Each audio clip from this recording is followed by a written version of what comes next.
여러분, 오늘 점심 식사하시면서 시원한 물 한 잔 들이켜셨나요? 매콤한 제육볶음이나 짭짤한 찌개를 먹다 보면 자연스럽게 물컵에 손이 가기 마련입니다. 하지만 이 사소한 습관이 여러분의 위장을 천천히 망가뜨리고 있다는 사실을 알고 계셨나요? 식사 도중 마시는 물 한 잔은 단순히 목을 축이는 수준에 그치지 않고 우리 몸의 소화 시스템을 통째로 마비시킬 수 있습니다. 우리 위장은 음식을 분해하기 위해 아주 정교하게 설계된 화학 공장과 같습니다. 음식이 들어오면 위벽에서는 강력한 위산이 뿜어져 나옵니다.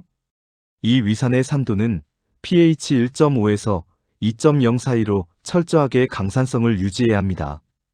이 정도로 강한 산성이 유지돼야만 우리가 먹은 고기나 생선 같은 단백질이 제대로 녹아내리고 음식물에 섞여 들어온 각종 세균도 살균할 수 있습니다.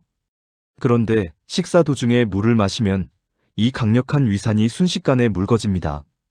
뜨겁게 달궈진 용광로에 찬물을 끼얹는 것과 똑같은 상황이 벌어지는 셈입니다.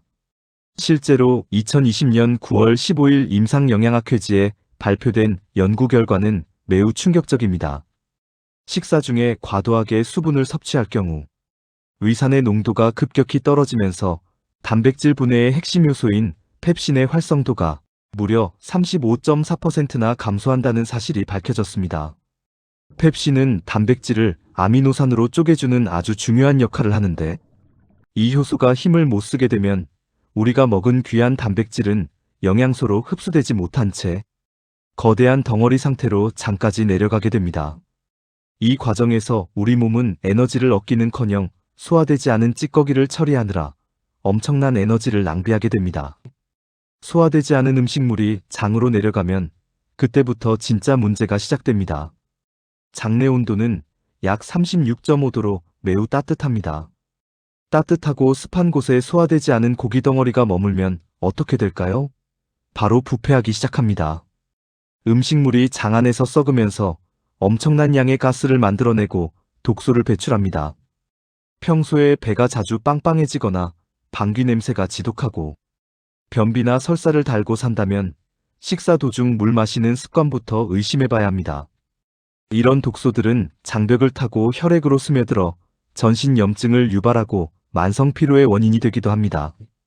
이에 대해 정재화 민병원 내과 원장은 식사 중 마시는 물은 위액을 희석해 단백질 소화의 첫 단추를 잘못 끼우게 만든다며 이로 인해 발생하는 장내 부패 가스는 혈관을 타고 전신으로 퍼져 만성염증의 씨앗이 된다고 지적합니다. 때문에 정 원장은 소화력을 최상으로 유지하려면 식사 전후 30분 동안은 물 섭취를 최소화해야 한다고 단언합니다. 식사 30분 전부터는 위장이 음식을 맞이할 준비를 하는 단계이므로 이때 물을 마시면 위산이 미리 묽어져 소화 효율이 떨어집니다. 식사 직후에도 마찬가지입니다. 음식물이 위장에서 본격적으로 분해되는 골든타임이 바로 식후 30분인데 이때 물을 마시면 소화 효소들이 씻겨 내려가 버립니다. 소화가 덜 된 상태에서 물과 함께 십이지장으로 밀려나가는 음식물은 장 건강에 치명적인 독이 됩니다. 우리가 식당에서 당연하게 마시는 얼음물도 주의해야 합니다. 사실 얼음물은 인류 역사에서 그리 오래된 습관이 아닙니다. 19세기 초반 미국의 아이스킹이라 불린 프레데릭 튜더라는 인물이 얼음 사업을 시작하기 전까지 인류는 식사 중에 찬물을 마시는 일이 거의 없었습니다. 1806년 튜더는 뉴잉글랜드의 얼음을 잘라 열대지방에 팔기 시작했고 사람들에게 찬 음료의 시원함을 마케팅하며 식사 문화 자체를 바꿔놓았습니다. 하지만 우리 몸의 생체 구조는 수만 년 동안 따뜻한 상태에서 소화가 잘 되도록 진화해왔으며 차가운 물은 위장 근육을 수축시키고 혈관을 좁게 만들어 소화효소의 분비 자체를 방해합니다. 동양의학에서도 식사 중에 수분 섭취를 경계해왔습니다. 소화 과정을 불의 기운으로 보았기 때문입니다. 위장에서 음식을 태워 에너지로 만드는 과정에 물을 붓는 행위는 생명 에너지를 끄는 것과 같다고 여겼습니다. 현대 과학이 밝혀낸 위산의 원리와 고대인들의 지혜가 일맥상통한다는 점은 매우 흥미롭습니다. 실제로 소화력이 약한 분들이 식사 중 물을 끊는 것만으로도 몇 주 안에 속이 편안해지는 경험을 하는 경우가 많습니다. 단순히 소화 문제뿐만 아니라 식사 중 물 섭취는 혈당 조절에도 악영향을 미칩니다. 물과 함께 음식을 빠르게 넘기다 보면 씹는 횟수가 줄어들게 됩니다. 침 속에는 탄수화물을 분해하는 아밀라아제가 들어있는데 충분히 씹지 않고 물로 씻어 넘기면 탄수화물이 제대로 분해되지 않은 채 위로 넘어갑니다. 이는 인슐린 수치를 급격히 높여 체지방 축적을 가속화하고 비만을 유발하는 원인이 됩니다. 천천히 꼭꼭 씹어먹는 습관만 들여도 침 속의 효소가 물의 역할을 대신해주며 소화를 돕습니다. 입안에서 충분히 섞인 침은 그 자체로 최고의 소화제이자 살균제 역할을 하기 때문입니다. 이광원 민병원 내과 원장은 차가운 물이 위장에 닿으면 온도를 낮춰 효소 활성도를 급격히 떨어뜨린다며 소화력이 약한 사람일수록 식사 전후 30분간은 물을 멀리하는 습관이 보약보다 낫다고 강조했습니다. 그런데 만약 식사 중에 입이 너무 마르거나 음식이 잘 넘어가지 않는다면 어떻게 해야 할까요?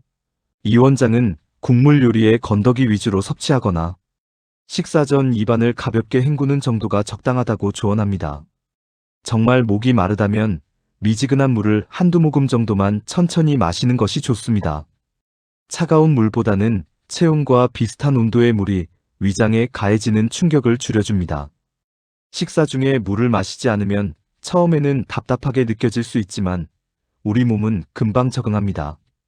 침샘이 더 활발하게 작동하면서 자연스럽게 소화가 잘 되는 환경이 만들어집니다.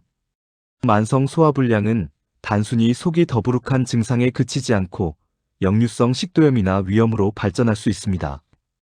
위산이 묽어지면 위장은 이를 보충하기 위해 더 많은 위산을 억지로 짜내게 되고 이 과정에서 위벽이 자극받아 염증이 생기는 것입니다.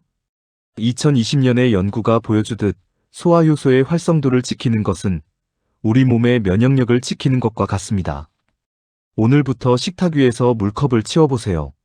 식사 전후 30분의 원칙을 지키는 것만으로도 여러분의 위장은 다시 활력을 찾고 소화효소들은 제 기능을 다할 수 있게 됩니다. 건강한 식습관은 거창한 보약보다 훨씬 더 강력한 힘을 발휘합니다.